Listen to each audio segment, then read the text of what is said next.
Monsieur Kwasi. Bonjour. Pouvez-vous vous présenter pour nos téléspectateurs? Je suis Aka Jean-Joseph Kwasi, conseiller technique principal du programme Système Qualité de l'Afrique de l'Ouest, qui est un programme de la commission de la CEDEAO, exécuté par l'ONUDI qui m'emploie et financé par l'Union européenne. Et ça nous permet de rebondir d'ailleurs sur cela. Est-ce que vous pouvez nous dire un peu quel a été votre parcours jusqu'ici? Je dirais que j'ai un parcours qui a débuté en Côte d'Ivoire d'abord pour se terminer ensuite à l'ONUDI. En Côte d'Ivoire, quand je suis sorti de l'école, j'ai eu la chance d'entrer directement dans un ministère qui De quelle école d'ailleurs? Je suis sorti ingénieur des travaux publics de l'École nationale des travaux publics de Yamoussoukro en Côte d'Ivoire. Et de là, mes premières fonctions ont commencé immédiatement dans le domaine de la qualité où j'ai été dans une des directions en charge de la qualité qui s'appelait à l'époque la direction de l'environnement, de la normalisation et de la technologie. Et là, j'ai commencé au bas de l'échelle en tant que technicien des travaux de normalisation avant d'être le chef de service adjoint. Mais il faut dire que j'ai contribué depuis là à la mise en place de ce qu'on appelle en Côte d'Ivoire Codinorm, association ivoirienne de normalisation, parce que j'ai été un des principaux techniciens qui ont travaillé à mettre en place cette institution, dont je suis devenu d'ailleurs en 1994 le premier directeur général.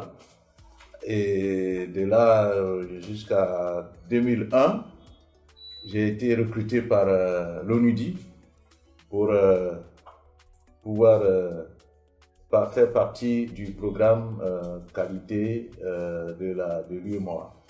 Donc là, j'ai travaillé au niveau de l'UEMOA en tant que responsable d'une composante, la composante normalisation, et où là, on a mis en place un certain nombre de choses, notamment c'est de là que nous avons préparé le processus d'harmonisation des normes de l'UEMOA et on a mis en place une base de données, mais je faisais partie, j'étais le numéro 2 de l'équipe, qui était le programme qualité de l'UEMOA. De là, il y a eu une deuxième phase du programme qualité qui a été généralisée où aux autres États de la CEDEAO, et avec deux composantes, je suis passé conseiller technique principal, c'est-à-dire le chef de projet pour la composante qui était à l'UEMOA. Et puis en 2012, je suis passé le conseiller technique principal de l'ensemble du programme couvrant les 16 pays, 15 États membres de la CEDEAO, plus la Mauritanie, donc ça fait 16. Et ensuite, il y a eu ce programme que nous conduisons actuellement, où j'ai été recruté comme conseiller technique principal du programme Système Qualité de l'Afrique de l'Ouest. Donc voilà un peu mon parcours. J'ai commencé en tant que simple technicien, je suis passé directeur général d'une institution. Ensuite, j'ai travaillé au niveau international en tant qu'expert. Mais maintenant, je travaille en tant que fonctionnaire un peu de l'ONUDI, mais affecté à un programme. Donc cela veut dire que certainement ce programme a eu un impact dans votre carrière? Ah oui, bien entendu, ma carrière, j'ai quitté mon pays quand j'étais directeur général, mais l'impact de ce programme, c'est que ça m'a permis d'avoir quand même cette carrière régionale et internationale. D'abord, et puis j'ai eu une évolution interne par rapport à ce programme où j'ai commencé en tant que technicien, responsable de composantes pour terminer comme conseiller technique principal. Mais en même temps, je suis devenu, je dirais, ce qu'on appelle un fonctionnaire international. Donc, ce programme m'a apporté beaucoup, non seulement du point de vue technique, parce que nous avons abordé beaucoup de sujets dans le domaine, tous les sujets dans le domaine de la qualité, toutes les composantes, normalisation, alors qu'avant j'étais plus ou moins spécialisé dans le domaine de la normalisation, mais j'ai abordé bien d'autres sujets tels que l'accréditation, la promotion de la qualité, la métrologie, l'évaluation de la conformité, etc. Tous les domaines qui sont traités actuellement. Ce programme m'a permis d'avoir des connaissances beaucoup plus poussées dans ce domaine. Mais surtout, ce que ça m'a apporté, c'est vraiment de pouvoir me mettre en rapport avec des hommes.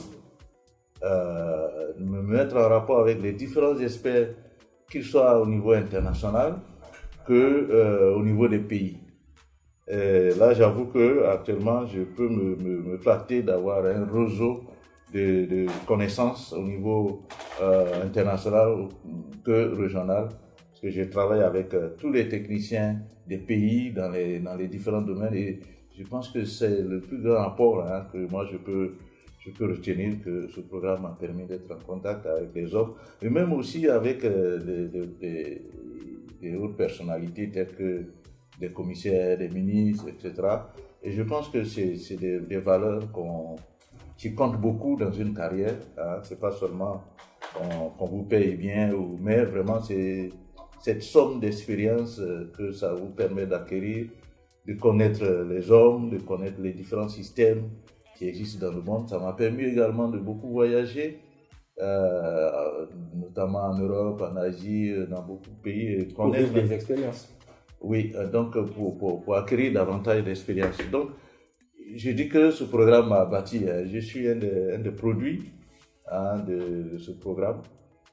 C'est vrai que j'ai été recruté avec un certain niveau, mais ce programme m'a apporté beaucoup plus. Et nous savons que tous les chantiers, depuis que vous avez été à l'UEMOA jusqu'à maintenant à la CEDEAO, vous ont trouvé sur place. Je pense à tous ces résultats qu'on a eus dans le domaine de l'infrastructure qualité.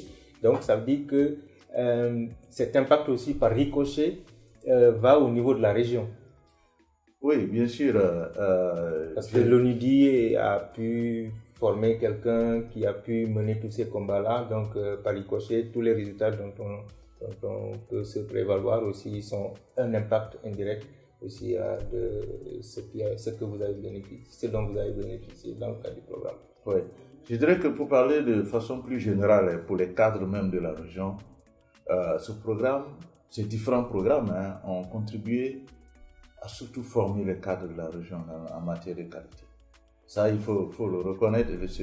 Et je dirais que même si en allant à ce programme, j'avais déjà un background, une certaine expérience, mais je fais partie de ceux qui ont été formés par ce programme, pas au niveau technique, mais au niveau du management. C'est-à-dire, j'ai été formé à manager les programmes qualité. Et ça, je pense que c'est un atout important. Mais il faut faire remarquer que comme moi, bien d'autres cadres de la région ont été formés dans le domaine de la qualité, soit au plan technique, à améliorer leur technique, notamment les gens de laboratoire qui ont été formés, mais il y a beaucoup de directeurs de structures de la qualité qui existent, ou bien même des cabinets privés en matière de qualité qui ont été créés. Et on verra que les responsables ont été formés à partir du programme. Même à la réunion à laquelle nous sommes, il y a un directeur général d'une institution qui est vraiment un produit de la qualité. Il y a une institution nationale, il y a une institution régionale, par exemple le SOAC, qui existe, où le cadre est un pur produit du programme qualité. Donc oui, le programme m'a apporté beaucoup en termes de formation, oui, et en termes de promotion. Et en tant que un peu détenteur de l'histoire de ce programme-là, vous pouvez nous dire un peu 2 ou 3 exemples d'impact de ce programme-là dans la région? Alors, comme impact, qu'est-ce qui vient à l'esprit? Nous avions commencé en 2001, par exemple. En 2001, où, si je prends le domaine de la normalisation, par exemple, en 2001, à l'UEMOA, quand on avait commencé, sur les 5 pays, les 8 pays qui composaient l'UEMOA, je crois qu'il y avait, en matière de normalisation, quelques 4 pays où on avait des organismes de normalisation opérationnelle.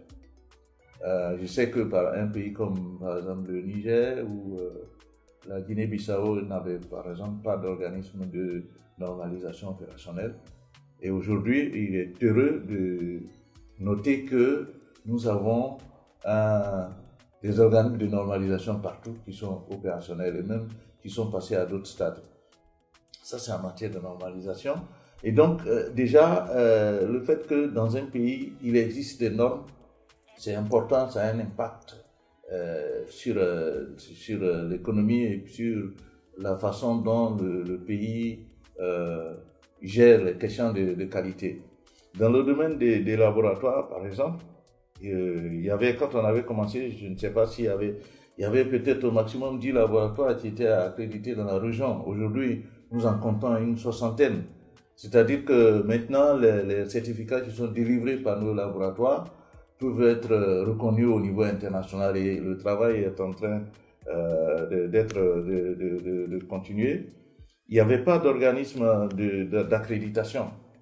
Aujourd'hui, nous avons des organismes d'accréditation qui existent. Donc, il y a eu, le premier impact, c'est de faire exister les structures de la qualité. L'infrastructure de la qualité n'était pas complète. Donc, les structures de la qualité existent. Et même plus, vous remarquerez que de plus en plus, quand vous allez dans les pays, vous avez des directions en charge de la qualité, ce qui n'existait pas avant.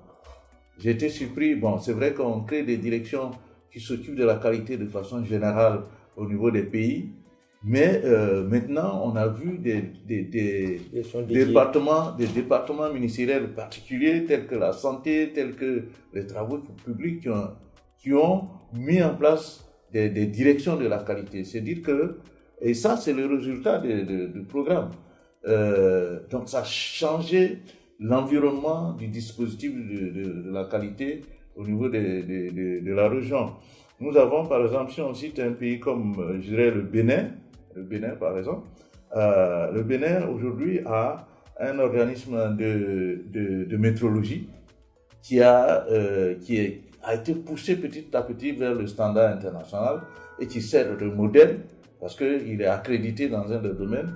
Et par rapport à cette accréditation, le Bénin essaie d'aider les autres pays à rehausser leur niveau et à partir du moment où ce pays a été choisi comme une référence dans la matière. Donc, en tout cas, il y a eu, les impacts sont visibles, les résultats sont là, mais on est en train de chercher à aller beaucoup plus loin. Parce que l'objectif, c'est d'arriver à être comme des régions comme l'Union européenne ou bien l'Afrique du Sud, où on a un dispositif qui est visible, qui produit des résultats. Tout ce qui a été fait doit pouvoir maintenant, parce que je considère que pendant tout ce temps, on a pris ce temps à bâtir, à former les gens, à mettre en place les institutions. Et maintenant, les impacts dont on parle, ça va être beaucoup plus visible vis-à-vis des populations. Jusque-là, les impacts, c'est peut-être entre des techniciens, on parle d'accréditation, etc. Mais maintenant, avec des laboratoires qui sont accrédités, avec toute l'infrastructure régionale qui a été mise en place. Et la marque de certification. Et justement, la marque de certification qui a fait l'objet de cette réunion d'aujourd'hui, ça va aller vers les populations parce que désormais, la population va pouvoir être guidée dans son choix dans le marché, dans les supermarchés, va être guidée à travers cette marque que nous sommes en train de développer à travers la réunion qu'on vient de tenir. Merci, monsieur Aka. Merci.